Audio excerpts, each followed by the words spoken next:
Welcome back to JOJ. It is January 21st. We are 3 weeks into the year. We are enjoying this new devotional we've got. I hope you caught the first recorded episode last week. It was a good one. Yeah. And we are, in case you missed it, it's God's Purpose for Your Life by Dr. Charles F. Stanley. That's what it says. Yeah. So we've really enjoyed it. Hopefully by now I have some copies. I'll just update it on here so we can give some away. So you get some in your all's hands if you want to follow along with us and do the others. Your own, I guess. Yeah. And I think you can get it on Kindle. Oh yes, you can get it on Kindle. Yes. Yeah.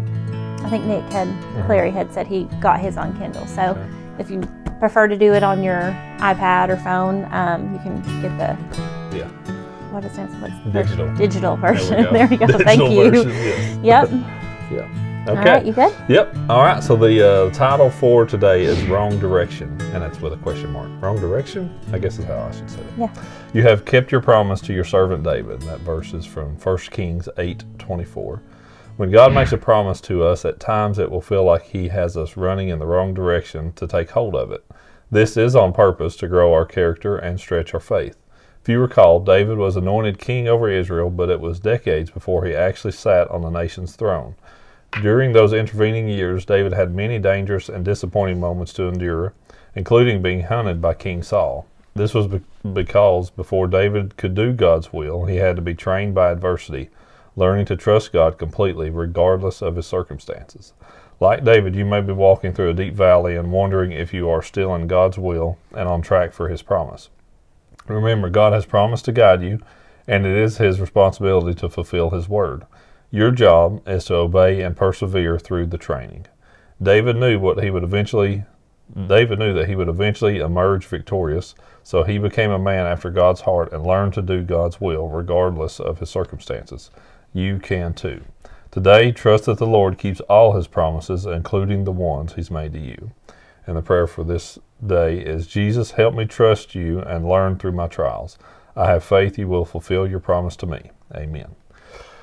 That, to me, when I first read that is in your life, that's a tough, it's a tough place to stay faithful. I mean, it is, it's to know that you're walking, that you're in those places, that you're in those tough situations, but knowing that you're in God's will in those, but to just keep pressing on, because His promise is going to come true. I mean, it absolutely is. There's no doubt about it. He is the only being that keeps every promise, that never falters on one, and that is completely trustworthy. So He will keep His promise to us. But man, I know that's what I was reading. I was like, oh, those are the times that I think it's two ways. I think it's like when you're in your hardest times, like you have nothing else but God to cling to. But also it's so hard to, especially if it's a long trial. Yeah. Like, if it's short term, like I feel like you can, kind of get through it. But when it's a long, long trial that you were walking through, it is so hard to just keep your head down and, know that this is God's will, like this is where I'm supposed to be. Thankfully, personally, I've never had like a super long anything like that. And I may or may not pray that I don't ever have to. But I mean, it's hard, and it's, we've had, friends walk through super hard things, and it's just, I don't even know how else to explain it other than it's just so hard. But the reward is also so great. And, and it can just be hard to understand why some have to go through trials like that and why some don't. But at the same time, like I can easily say, like, minor things our kids walk through, I'm like, well, we're glad, you need to be glad, like on the other side of it, because if you didn't walk through that, you wouldn't be where you're at. Right, you wouldn't be on the other side, yeah. It's just, I don't know how, I don't know. Yeah, and I think it's somebody that we know, pretty well, who I don't think, and her story better than I do, but somebody that who is very much doing God's will and is following where God has called her to be is Miss Donnelly. And to go on the mission trips that she went on, and then to live where she lives now, and just the physical trials of living in the country that she's in, but also doing it for the gospel. I mean, she's there. She was called there as a missionary, and where she lives, and the physical danger that she's in at times to be a Christian where she's at.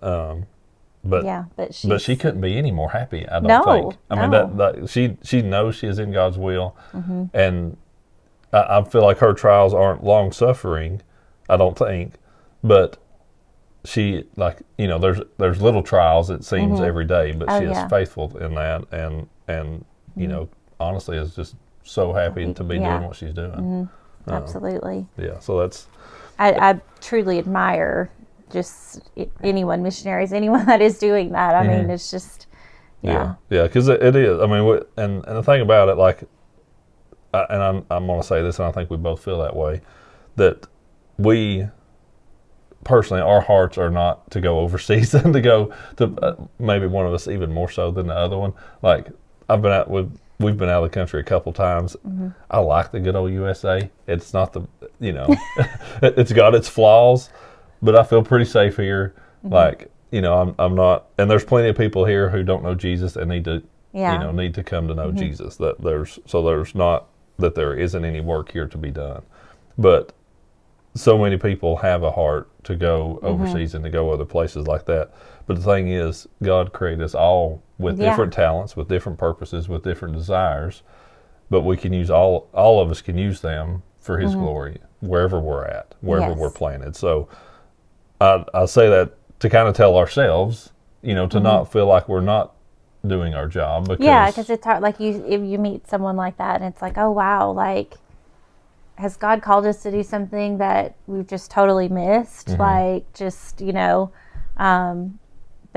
then, it's true. It's like our calling may not be overseas, but it's here, and it's, through being a professional fisherman, and that's, I mean, odd in itself. So, like, there's, so our story is definitely way different than most people's stories.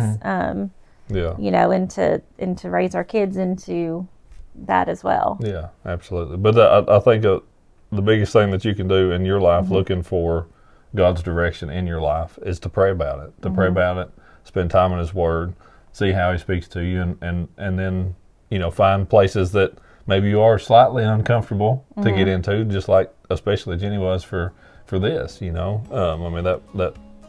It didn't bother me too much to get in front of a camera and talk. I have to do it enough anyway, but it definitely wasn't in her comfort zone to do this from the start, So finding those places where, God is calling you, He's equipped you, and He will equip you to do whatever He's called you to do. So definitely just pray and spend time in His Word to find out where He's wanting you to be.